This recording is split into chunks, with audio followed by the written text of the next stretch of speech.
नमस्कार साथीहरू, तपाईहरुलाई मेरो भ्लगमा स्वागत छ। धेरै समय पछाडि म आफ्नो श्रीमान सहित फेरि मेरो भ्लग लिएर उपस्थित भइसके तपाईहरुको माझमा।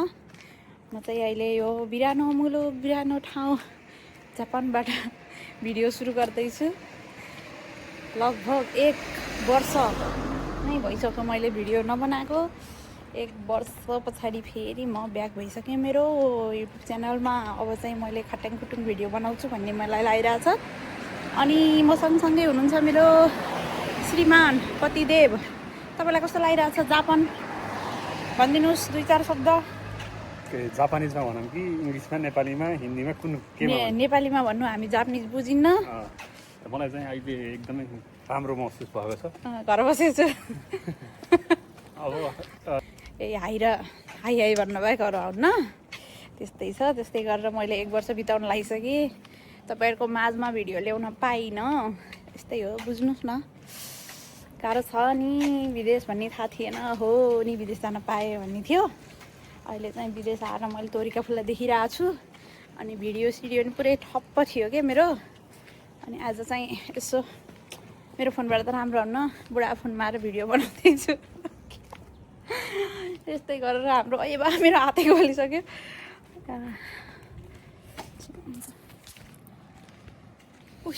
मैले तपाईँलाई हस्तान्तरण गरेँ। तपाईँले एकछिन मेरो क्यामेरालाई ह्यान्डल गरिदिनु होला। अनि हामी चाहिँ अहिलेलाई त्यस्तो गर्नु पर्दैन ल, तपाईँ पनि देखिँदा हुन्छ। अहिले चाहिँ हामी जाँदैछौँ यत्तिकै बाटोमा हावा खान हिँडिरहेको। अनि कता कता गइन्छ थाहा छैन। अब यतिकै जाऊँ न त पहिला भनेर। ल अहिले यति नै, अहिले एकछिनमा भेट्नुलाई फेरि। हामी चाहिँ लखर लखर अझै हिँड्दैछौँ। अनि यहाँ के बतौरीहरू आउँदै थिए, कता गए? यहाँ बतौरीहरू आउँदैछन्। अनि तिनीहरूलाई कुरिरहेको हामीले। अनि तिनीहरू फेरि कता जाने भन्छन्। अनि हामी त्यतै जाने हो। उहाँको यस्तो छ हालत हिँड्दा हिँड्दा। हामी कहाँबाट हिँड्दै नि है। अब यहाँ तिनीहरूलाई कुर्दैछौँ, कति बेर कुर्न पर्ने थाहा छैन। तिनीहरू फेरि कुराउनेमा 1 नम्बर छन् के, कुन बेला हो आइपुग्ने। तिनीहरू आउँछन् अनि म तिनी बतौरीहरू पनि देखाउँछु तपाईँहरूको लागि। ल त नि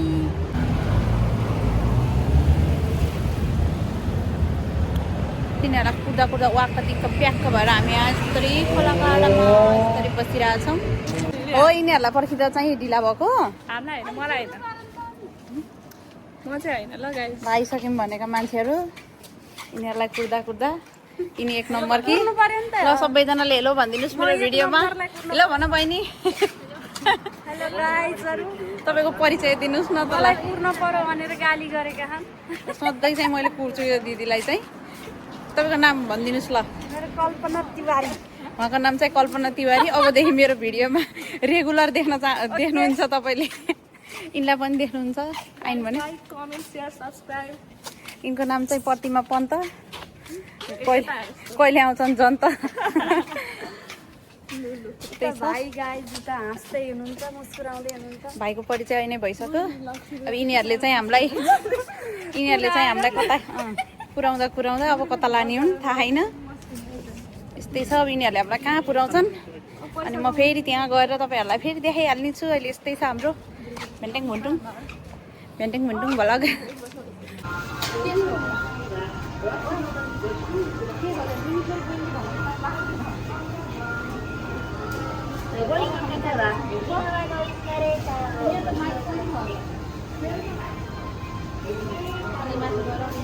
गुरुङले के किन्ने हुन् तपाईँहरूलाई म देखाउँछु।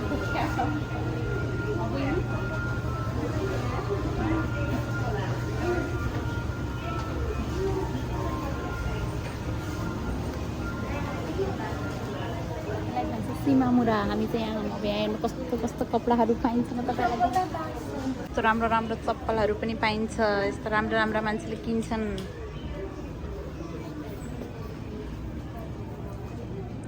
1790 को चप्पल। हलुङ्गो त हलुङ्गै हुँदो रहेछ है।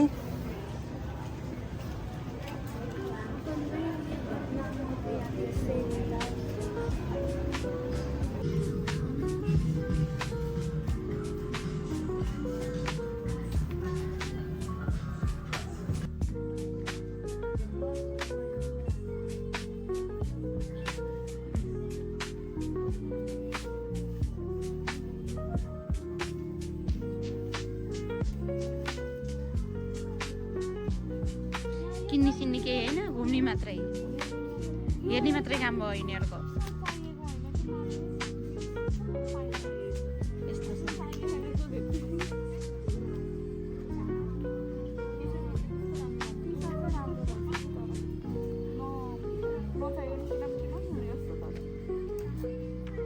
यस्तो छ यहाँ हालत किन्ने होइन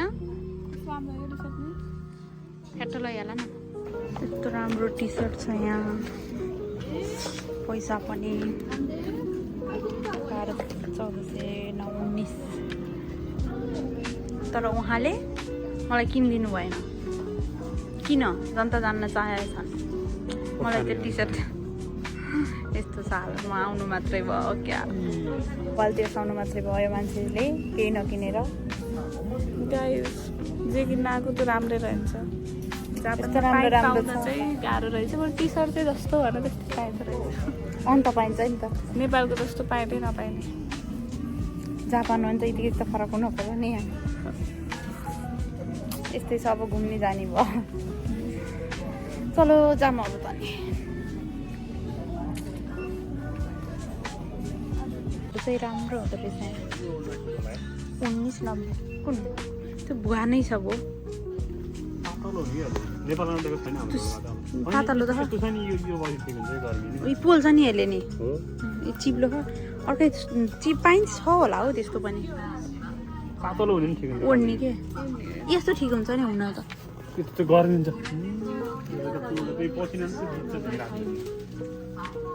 यो कस्तो छ फल्नु त कति रहेछ 1490 उयो ठिक छ क्या खै 990 है जम्मा लो झुन्डाउने मात्रै होला क्या त्यो झुन्डाउने मात्रै हो कि ए होइन यो कस्तो हो त यो 990 अझै लो होइन 1639 रहेछ यसको त 90 सीएम को चाहिँ 990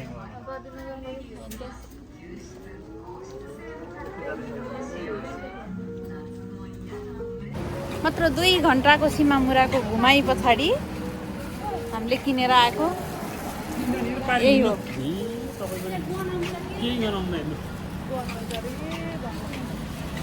बनाउँछ अरे त्यहाँ मसान घाट छ त्यहाँ जापानको मसान घाट बाटो बाटोमा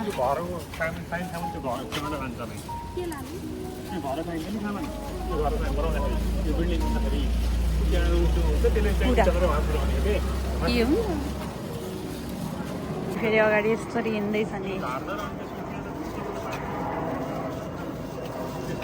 ओ बहिनी तिम्रो सामान देखाउ त कति किन्यौ तिमीले 10,000 रे ल 1000 रुपियाँ नि पुग्न क्यारो यस्तो छ 2 घन्टामा किनेको यति हो यिनले ल हामीले किने यही हो मैले किनेको तर यो सामान होइन ल भित्र पर्स छ सामान त एउटा मात्रै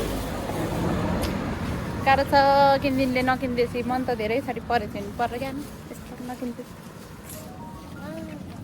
आजखेर हामी घुमघाम पनि गरेर आइसक्यौँ किनमेल गरेर अनि त्यसपछि यस्तो छ हेर्नु मेरो हालत बेल्न चौका नभएर यसरी गिलासले चपिङ बोर्डमाथि मैले यसरी पिठो रोटी बनाउँदैछु आज रोटी खाम भनेर यस्तो छ जहाँ इच्छा त्यहाँ उपाय भनेको यही त होला हैन त्यही भएर मैले यसरी अब रोटी हालेर खाने निदो गरिम हामीले चाहिँ आज अनि त्यहाँ तरकारी पनि पाक्दैछ त्यहाँ मासु पाक्दैछ अनि हामी खान्छौँ हेर्नु यस्तो लिइरहेको छु मेरो तरकारी पनि पाकिरहेको छ त्यहाँ मासु पनि पोलिँदैछ पखेटा मलाएर बुढाबुढीले खानुपर्छ घिउ हालेर चुइँ पारेर रोटी बनाउँछु मैले ल हेर्नु ढङ्ग मेरो फेरि कस्तो छ यस्तो के अनि गोलो बनाउनु त काटेर पनि बनाउनु पर्यो ढङ्ग नबसिक्यो नि त नि मैले रोटी बेलेको हेर्नु न यस्तो छ भगवान् मेरो जिन्दगी के गरी खान्छु हो मैले तर कोस पर्ला जस्तो छ यस्तै गरी गरी मैले 10 वर्ष बिताइसकेँ घर खाएर पनि है त बुढा घर खाएको पनि 10 वर्ष भइसक्यो जापान खाएको पनि 1 वर्ष भइसक्यो तर ढङ्ग यस्तो छ मेरो हेर्नु होइन जसरी नै जाँदो रहेछ चल्दो रहेछ। धेरै बोलेँ कि ल, म अहिले पकाइसकेपछि खाने बेलामा भेटौँला है त साथीहरू। खाना पकाउँदा पकाउँदा मेरो हालत यस्तो भइसक्यो, मेरो बुढाको हालत यस्तो भइसक्यो। अनि हामीले रोटी कस्तो बनायौँ तपाईँले देखिहाल्नु भएको थियो। अब हेर्नु है त म कस्तो पकाएँ। नहाँस्नु होला हामीले पकाएको रोटी देखेर, ढङ्ग फेरि धेरै छ हाम्रो। ल हेर्नु यस्तो यस्तो रोटी बनाउँछौँ हामी, धन्न धन्न। अनि त्यस पछाडि यहाँ चना र आलुको तरकारी चट्ट प्याज हालेर, अनि त्यस पछाडि यहाँ चटनी छ, के अरे टमाटर र तिलको, तिल पिसिएन खासै। अनि त्यस पछाडि यहाँ छ हाम्रो पखेटा। अनि हाम्रो यहाँ भात पाक्दैछ, भात त भर्खर पाक्दैछ। यो खाँदा खाँदै कतिवटा रोटी छ, अब हामी खान्छौँ। मिठो चाहिँ भएछ ल, जस्तो भए पनि हाम्रो ढङ्ग चाहिँ यत्तिकै भयो। यो रोटी लास्टमा बेल्ने चाहिँ उहाँले हो, मैले बेलेको नभएर म बेल्छु भनेर बेलेर अनि चोसेर चासे बनाउनु भयो। तपाईँको ढङ्ग पनि देखियो हामीले, होइन? के भइरहेछ तपाईँलाई अहिलेको अवस्थामा? हेर्नु हाम्रो पर्दा चाहिँ कति राम्रो छ। अनि त्यहाँ चाहिँ मेरो छोरो छ, अनि त्यहाँ मैले झ्याल खोलिदिइरहेको छु। ओहो नि, यो चाहिँ मेरो रुम यस्तो छ ल। अब निन्द्रा लागिसक्यो, अब हामी खाना खान्छौँ। ल अब म चाहिँ खान्छु। यस्तो भाँडो सानो छैन नि त हाम्रोमा, ठुलो छ।